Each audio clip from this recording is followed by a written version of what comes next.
So I've got some gaps on my wall here, and you know who's missing? You got it, Henrik Stenson, 2016 Open champion.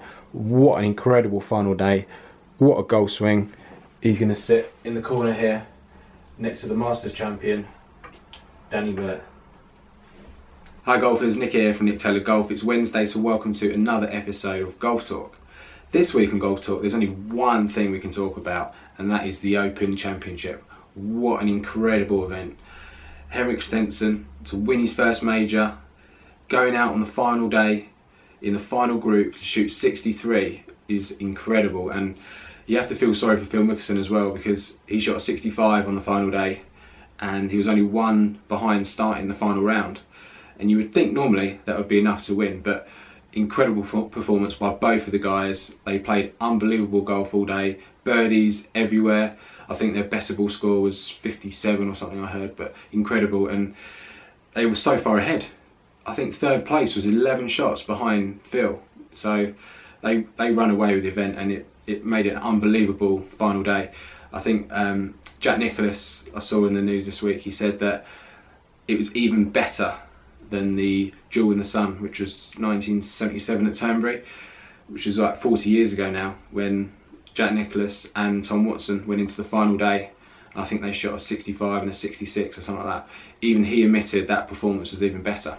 So you've seen the final day, obviously, you've seen the golf from the week at Troon. So in this episode, we're going to take a look at Henrik Stenson's golf swing. We're going to take a look at his Trackman numbers as well. I've got him hitting a 3-wood, and obviously that was his club of choice. Coming down the final hole, he was laying up to the bunker on the right on 18, and his tee shot, I think, went 310 yards or something to the bunker, and he only just come up short, which was unbelievable. So he was smashing the 3-wood all day, hitting it past Phil Mickelson's driver. So let's take a look at his 3-wood. Okay, so I've got Henrik Stenson's swing on the screen here. I've got his 3-wood, and you can see I've put a line on his left hip and a circle around his head. I like to measure ball position from sort of the middle of the left shoulder, and I don't think the camera's perfectly square, but I'd say sort of his left shoulder position's there, so you can see he's got it back from his left shoulder. Other people like to measure it from the left heel or the left foot, so you can see it's inside the left foot. So I think he's hitting this shot off the deck. You can see it looks like he's on a practice area or something. You can see in front of the ball, you can see the sort of the divots here where obviously he's been hitting some shots. So with a 3-wood, you do want to have some turf interaction. We're going to take a look at Stenson's Trackman numbers shortly. But let's take a look at his backswing. So in the backswing, you can see as he starts to take it back, his left hip stays on that line and his head stays in the circle, which is, I think, really important. Let's carry on. Okay, so we get to the top of his backswing right there.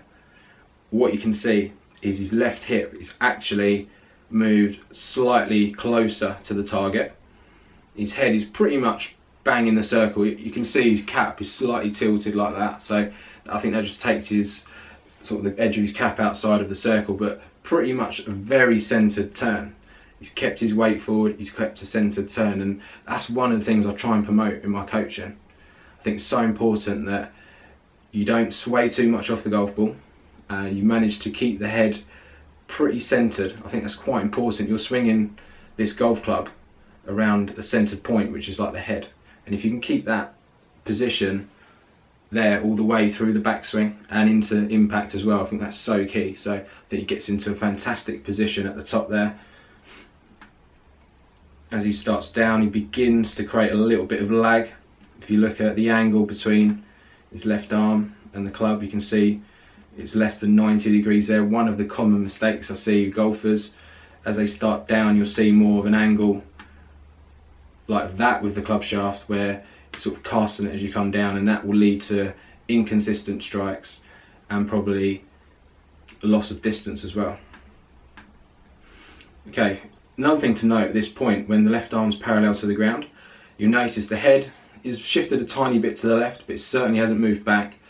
But notice his left hip, he's moved his weight. One of the first moves he does in the downswing is his left hip starts to move towards a target. That's where he's really pushing his weight through, and I think that's such a key move with some of the best ball strikers.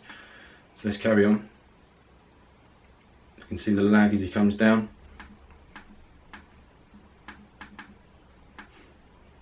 And then I don't think I can get it stopped at impact, but we'll stop it just after impact. Impact position, a few things to note here. Lower body weight is forward, the head still pretty much in the same position it started at. Notice the cap position. See how his cap is just tilted like that? I think that's so important. A lot of golfers I coach, when they're trying to keep their head steady, they try and keep their head down as they go through, and that really restricts your turn. If you look at some of the best ball strikers of all time, Henrik is one of the best ball strikers. You can see as he's turning, his cap is turning as well. And if I knock it on another frame, you'll be able to see next frame along, you can see his cap's moved even more. And that's so important. If you're struggling to turn, move your weight through in the golf swing, let the cap tilt like that as you go through. That's going to help you turn the body, move the weight through. Let's just go back to that previous frame. There we are. So just after impact, you can see his weight is more forward of where he started, and that is so key in the best players. They always manage to get the weight forward at impact and just after, and I think that's so key, and that's one of the things I try and promote in my coaching. Try and keep the head centered, try and get your lower weight forward, try and keep the hands forward as you go through. So let's take a look at Henrik's Trackman numbers. He's using his 3-wood here, and I've got some Trackman data from the Trackman website. So I'm not sure when this was, but you can see clubhead speed 112 miles an hour, which is about tour average for a driver. So that's Henrik's 3-wood. He's managing to create a lot of speed with it.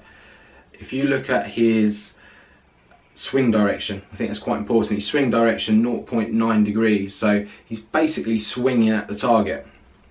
If you notice, his club path is 3.6 degrees in to out. He's swinging at the target, but because he's hitting slightly down, angle of attack minus 3.3, that equates to a club path of 3.6 in to out. So he's swinging pretty much at the target, but he's hitting slightly downwards, which creates the club path to go slightly from in to out. Notice how the face angle is 2.7 degrees open to the target, which means the club face is open to the target as he hits, but it's closed to the path of the swing, 0.9 degrees. So that's a typical push draw. So club face is open to target, closed to path, and that's what you need to draw the golf ball. You want the club face open to start the ball right, but closed to the path. But also, I think the key thing there is he's hitting down with his 3-wood, and I think it's one of the mistakes that amateurs make when they're hitting their fairway woods. They try and pick them off the top when actually you probably do need to create a little bit of divot. You probably don't need to take a big divot here, but you do need to have some sort of turf interaction as you go through. So let's just finish up looking at Henrik's swing as he moves through to the finish. Notice again his weight's moved forward. Notice how he's turned. Notice how his head, the cap position, is moving. And I think that's a really key thing we can take from his swing. And then into the finish. Nice high hands on the finish. Nice balanced position as well. So I think there's some really key moves there that Henrik does that I think you can take from him. So one is very centered swing, keeps his head in position, keeps his hips forward, no sway off the golf ball. Then coming into impact, first move on the downswing, his lower body moving towards the target, creates that little bit of lag.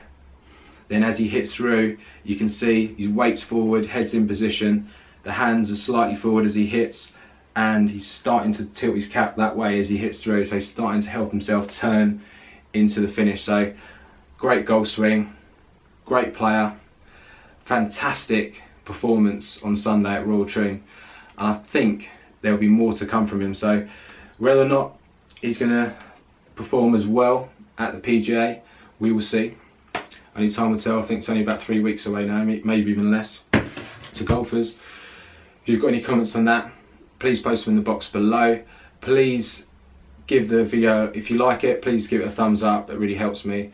And if you've got any other questions, you can catch me on other social media platforms such as Facebook, Instagram and Twitter.